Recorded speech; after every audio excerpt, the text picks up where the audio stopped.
We love the deep bombs, the no-look passes, the perfect fades dropped in from the heavens, but what makes a great quarterback isn't just the throw, it's the 1,000 invisible decisions that happen before it even leaves his hands. Behind every highlight reel is a read, a rhythm, a calculation, all happening in less than 3 seconds. This is the art of playing quarterback. Before the ball's even snapped, the play has already begun. Eyes scan the front. How many down linemen? Is that a linebacker creeping up to blitz, or is he bluffing? If he is blitzing, change the protection and have less receivers going out for routes. If bluffing, leave everything as is. Next, the safeties. Are one high or two? Is this the true coverage signal, or a pre-snap disguise or shell? Then the corners, press or cushion? Then send a man in motion. If the defender follows the receiver, it's man. If he doesn't, it's zone. Then snap the ball. It's not guesswork, it's gathering data. Every twitch, every alignment tells a story, and the quarterback's job is to read it before the defense can change the ending. Peyton Manning used to say it wasn't calling plays, he was solving puzzles. And that's exactly what this moment is, a live-action chess match being played in real time. Once the play begins, everything becomes about progression, reading one side of the field to the other in a matter of seconds. Every passing concept has a different set of reads. Some only have 2 reads, some can have as many as 5. Here's what most of them look like. The first read, a big shot downfield if the coverage allows it. The second, the primary, the bread and butter of the concept, somewhere downfield. The third, the check down, the short outlet that turns a busted play into a positive one. The concept you see here is the flood concept. Let's look at this concept in action as an example. The quarterback first looks at the deep route, covered. Then he moves to the downfield outbreaking route, also covered. He finally looks to the check down to get some positive yardage out of the play.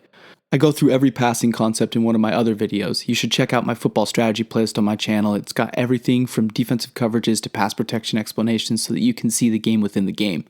The phrase taking what the defense gives you sounds boring, but it's how great ones survive. They live in a razor-thin balance between patience and aggression. The great quarterbacks can tell what the defense is in pre-snap and skip looking at the routes that will be covered and go straight to the read that will be open. That's how Aaron Rodgers can consistently get the ball out in under 2 seconds. If you have found yourself yelling at the screen because the QB didn't get rid of the ball in time, it's probably because he was waiting for that second read to find its window and wasn't given enough time to see that happen.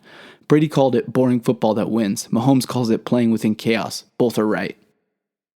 Footwork is the heartbeat of every passing play. The drop sets the timing sets the throw. 3-step, 5-step, each one is a metronome for when routes are meant to break open. It's not random, it's orchestrated. A slant meets a 3-step drop, a dig meets a 5. When a quarterback's feet are tied to his reads, the ball comes out on rhythm. And when they aren't, that's when chaos starts creeping in. This even applies in shotgun. Technically sound quarterbacks have their feet match their eyes as they go through the progression, keeping them ready to pull the trigger when they see the right opportunity. Every quarterback has emotion, but no two are the same. Some win with textbook mechanics like Stafford's quick release or Darnold's clean sequencing. Others break the rules, like Mahomes throwing across his body or Allen launching a deep ball like a 15-yard pitch and catch. What matters isn't how it looks, it's how it connects with rhythm and torque. Great throwers understand leverage, how to generate power through the ground, rotate through the core, and finish with the eyes and hips aligned. But the true elite ones add feel. They know when to throw with touch, when to drive it, and when to drop it over a linebacker's ear. It's not about arm strength, it's about artistry. In the NFL, it's rare that you get someone who is completely wide open. Quarterbacks don't just get the ball to a receiver, they have to perfectly place the ball away from the defender, in some cases throwing a receiver open who is covered when the ball is thrown. It's like feeding a big man in basketball. If your post player is sealed off to the left, you throw it high to the right, away from the defender. If he's sealed to the right, you throw it high into his left. Every throw tells a story about leverage, about where your guy wins and where the defender loses. On a fade or go ball, if the defender is underneath, you can't throw it short. The target is over the top. Let your receiver climb the ladder and keep the defender trailing behind him. But if that defender's on top, you flip the script, go back shoulder. Now the receiver stops his momentum, shields the defender with his body, and the coverage turns into a liability. The toughest of all, the deep out. You've got to get it over the defender's head, but with enough drop to hit the sideline before your guy runs out of real estate. Too flat and it's picked. Too tall and it's in the bleachers.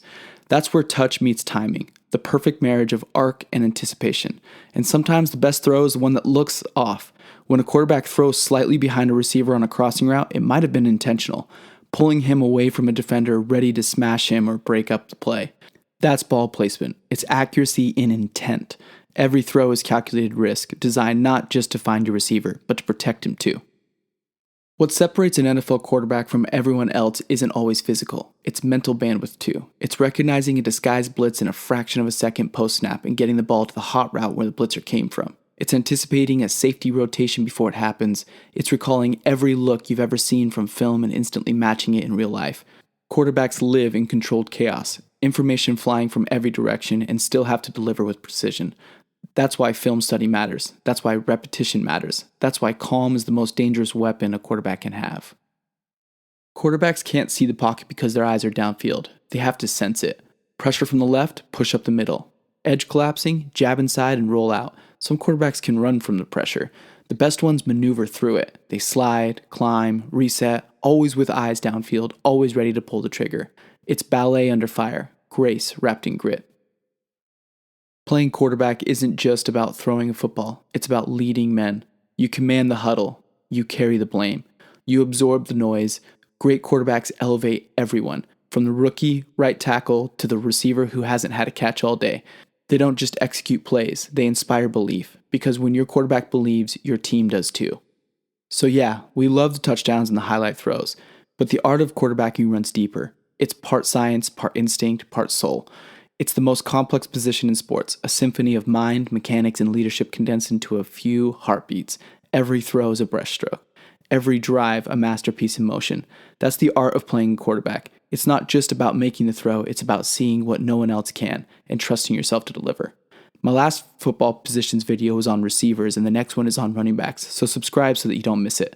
Let me know in the comments what football topic you want me to cover next, and I'll see you in the next video.